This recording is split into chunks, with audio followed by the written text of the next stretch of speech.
Welcome to Not Milk Never Milk. Subscribe if you're lactose intolerant. You start now. Disconnect the battery and lock out power so the motor is inert. Drain the working fluid 1/4 into a rated container to prevent contamination and spills. Remove peripheral covers and note connector locations.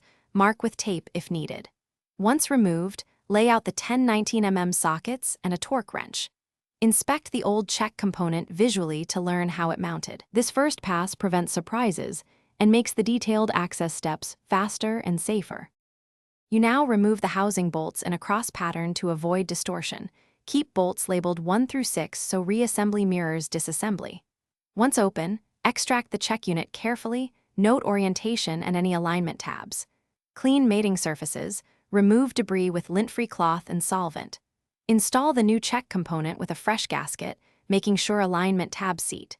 Tighten bolts gradually in the same cross-sequence to the specified torque. This prevents warping and ensures proper sealing. You finish by reassembling covers and reconnecting the battery, then refill fluid to the specified level and bleed any trapped air as required.